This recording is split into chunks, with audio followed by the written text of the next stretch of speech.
16टा डिपार्टमेन्टखौ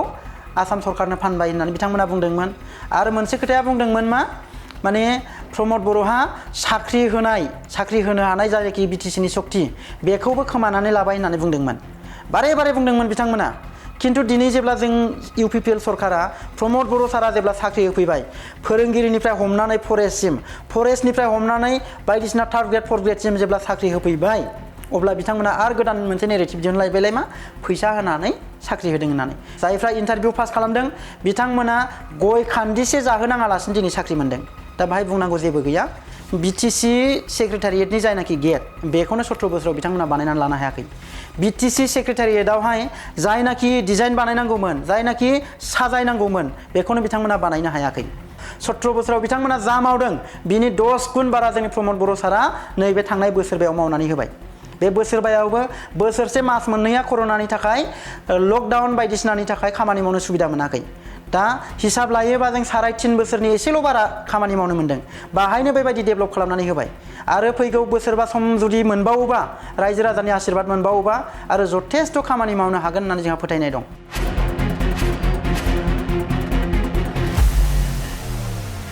आशीर्बाद जात्रा सोरनि आशीर्बाद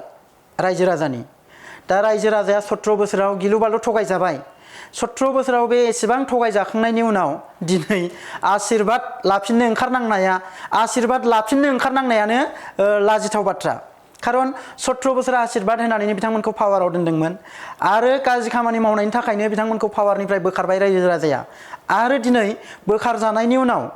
आशीर्बाद जात्रा लानांनायानो लाजिथावना बाथ्रा बिथांमोना मानो आशीर्बाद जात्रा लानांखो 17 बोसोराव गोबां खामानि मावनो हायोमोन बिथांमोना स्टेटनि किं मेकार हिसाबै दा किन्तु बिथांमोना जेबो खामानि मावनो हायाखै बिथांमोना फेलर जादों दा फेलर जानायखाय 2020 मायथाइयाव रायजो राजाया बिथांमोनखौ किक आउट खालामबाय किक आउट खालामखांनायनि उनाव बिथांमोना बुजिबायदि रायजो राजानि मोजां मावनो हायैनि थाखायनो जोंखौ रायजो राजाया पावारनिफ्राय बोखारबाय दा बेखायनो बिथांमोना आरो गोदानै जोङो रायजो राजानि खामानि मावफिनसिगोन होननानै आशीर्बाद लानो थांनांनाय परिबेससिम सौफैबाय दा बेखायनो आशीर्बाद जात्रा लानांनायानो बिथांमोनना लाजिथाव बाथ्राखा दा नोंथांमोना 17 बोसोरावथ' रायजो राजायानो आशीर्बाद होदोंमोन ना मावनो हायाखिसै आरो मावनो हायैनि उनाव दिनै फेलर जानायनि उनाव आरो आशीर्बाद नागिरनो थांनायाथ' लाजिथाव बाथ्रा आरो रायजो राजाया बेखौ मिन्थिगौ रायजो राजानि सहाय सहयोगिता बिथांमोना मोननाय नङा बेथ' राजनैतिक डायलग बेखौ बयबो बुंनो हागौ किन्तु नोंथांमोना नाय BTC सेक्रेटारियेटनि जायनाखि गेट बेखौनो 17 बोसोराव बिथांमोना बानायनानै लानो हायाखै BTC सेक्रेटारियेटआवहाय जायनाखि डिजाइन बानायनांगौमोन जायनाखि साजायनांगौमोन बेखौनो बिथांमोना बानायनो हायाखै किन्तु प्रमद बर' सार फैनाय लोगो लोगो दिनै नोंथांमोना नायदो BTC सेक्रेटारियेटआ बेसेबांबा मोजां जाबाय जायनि थाखाय आसाम एसेम्ब्लिया दिनै एसेम्ब्लि खुंफैनो बाजेट सेसन खुंफैनो दिनै बाहाय सुबिदा जाबाय जिबनावथ' जाफेराखैमोन आसाम सरकारा आसाम एसेम्ब्लिया जोंनाव माने रां बावजा खुंफैबाय मानो खुंफैखो माने केपासिटि दङ बेखौ प्रमद बर' सारा बानायनानै होबाय आरो नोंथांमोना नायदो बड'लेण्ड गेस्ट हाउसआवहाय माने मानसि बाहेरानिफ्राय फैनानै थाफैनायाथ' गोजानाव माने ओंखाम जानायनि परिबेसानो गैयामोन ओरैबायदि लेथ्रा जाबायमोन दा बे बड'लेण्ड गेस्ट हाउसखौबो नैबे क'क्राझारनि बड'लेण्ड गेस्ट हाउसखौबो प्रमद बर' सारा 5-स्टार हटेलनि रेंकिंआव लानानै फैबाय ओरैबायदि साफा जेरावनाखि थानानै आसामनि मानगोनां चिफ मिनिस्टार साराबो जिरायनानै ओंखाम जानो हानाय जाबाय मोजाङै मिटिं खालामनो हानायनि परिबेस जाबाय साखोन सिखोन जाबाय बेखौ सोर मावनानै होखो बेखौ जोंनि प्रमद बर' सारा बानायनानै होबाय क'क्राझार टाउनखौनो नायदो टाउनाव खुनु डिभाइडार गैयामोन बिनिफ्राय मामोन लामाया फिसा बिनिफ्राय मामोन पार्किं दोननो गारि लानानै मानसिफ्रा शपिं खालामनो हायामोन गारि लानानै ओंखारोबा गारि दोननो जायगा नागिरनानै मानसिया हाहाकार जायोमोन किन्तु प्रमद बर' सार फैनाय लोगो लोगो मा जाखो फारनैबो गेजेराव डिभाइडार दं लामानि फारनैबो पार्किंनि बेबस्था दंसै फारनैबो गारि दोनोबाबो मोजाङै शपिं खालामनो हानायनि सुबिदा जाबाय लामाया अहल बहल जाबाय बेखौ सोर मावनानै होखो प्रमद बर' सारा मावनानै होबाय दा एसे अखा हाबानो नैबे UN एकाडेमिनि लामा बे दै लोमसावजोबोमोन बै आसाम अइल जायनाखि आसाम अइल पेट्रल पाम्प दङ बे लामाया दै लोमसावजोबोमोन दिनै हाजार अखा हाबाबो 10-15 मिनिटनि बारा दै थाला मानो थाला ड्रेन सिस्टेमखौ थिक खालामनानै होबाय दा बेखायनो जोंनि प्रमद बर' सार फैनाय लोगो लोगो खालि बेल' नङा फारफ्रोमबो बिथिङावनो सोलोंथाइनिफ्राय हमनानै रांखान्थि जौगानायसिम इनफ्रास्ट्राक्चार डेभेलपमेन्टसिम गासिबो खामानिखौ मावबाय बेखौ नुनानैसो बिथांमोना हिंसा जादों जायनि थाखाय जेबो मावाखै होननानै बुंदों दा रायजो राजाफ्रा मा मावदों मा मावाखै बेखौ नुगासिनो दङ 17 बोसोराव बिथांमोना जा मावदों बिनि 10 गुन बारा जोंनि प्रमद बर' सारा नैबे थांनाय बोसोरबायाव मावनानै होबाय बे बोसोरबायावबो बोसोरसे मास मोननैया कर'नानि थाखाय लकडाउन बायदिसिनानि थाखाय खामानि मावनो सुबिदा मोनाखै दा हिसाब लायोबा जों 3.5 बोसोरनि एसेल' बारा खामानि मावनो मोन्दों बाहायनो बेबायदि डेभेलप खालामनानै होबाय आरो फैगौ बोसोरबा सम जुदि मोनबावोबा रायजो राजानि आशीर्बाद मोनबावोबा आरो जथेस्थ' खामानि मावनो हागोन होननानै जोंहा फोथायनाय दं दा सिम्पल मोनसेल' लजिक बे जाहैबाय मा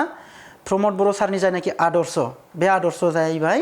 बयखौबो लानानै बयजोंबो समानै दावगालांनाय दा हाग्रामा महिलारी सारनि जायनाखि आदर्श बे आदर्शआ जाहैबाय गावनि पार्टीनि साफा सानैखौल' मानसि बानायनाय रायजो राजाया मा जादों मा जायाखै बेजों बिथाङा सोमोन्दो गैया जायनि थाखाय बिथाङा हानि पाट्टा होआखैमोन लामा दालांनि बेबस्था क'क्राझार टाउननि जायनाखि दैबानानि समस्या बेखौबो समाधान खालामनानै होआखैमोन लामा दालां बानायाखैमोन बड'लेण्ड गेस्ट हाउसआ सेवनो लाबायमोन जोंनि बिटिसि सेक्रेटारियेटआ मैला जाबायमोन दा बेफोरखौ फोसाबजोब्बाय जोंनि प्रमद बर' सारा दा बेखौनो रायजो राजाफ्रा नुदों दुरान काप बायदि मोनसे जायनाखि एसियानि गोजामसिन काप फुटबलनि टुर्नामेन्ट बेखौ जोंनि बड'लेण्डआव जोंनि क'क्राझाराव साइ स्टेडियामाव एखे राहे खनथाम खुंफैबाय दा बाहाय सारा पृथिबिया क'क्राझार होननानै मिथिबाय बड'लेण्ड होननानै मिथिबाय दा लाइमोनफोराबो मोजाङै मिथिबाय प्रमद बर' सारा लाइमोनफोरनि थाखाय मोजां खामानि मावगासिनो दं होननानै दा बेखायनो मोनसेल' खोथा प्रमद बर' सार फैनानै बे ओनसोलाव सान्थि फैबाय बे ओनसोला जौगानायनि लामाजों थांबाय बयबो बे हारिया बै हारिखौ सनमान होलायलायबाय आरो दाङाबाजि जेबो गैला हिंसा हिंसि गैलायलायला बेखौ रायजो राजाफ्रा बुजिबाय जायनि थाखाय आरो साबसिन जौगाबावनायनि थाखाय रायजो राजाफ्रा प्रमद बर' सारखौ ओइबारबो सिफ बानायबावगोन प्रमद बर' सारनि सासनाव आरो जौगाबावगोन बे मिजिंजों प्रमद बर' सारखौ ओइबारबो माने गादियाव फोजोबबावगोन बेखौ जोंहा फोथायनाय दं जोंनि देरसिन गोहोआ जाहैबाय रायजो राजा जोंनि UPPL नि देरसिन गोहो देरसिन थुलुंगा बेनो जाहैबाय रायजो राजा थांनाय बोसोरबायाव रायजो राजाया जोंजों अहरह दङ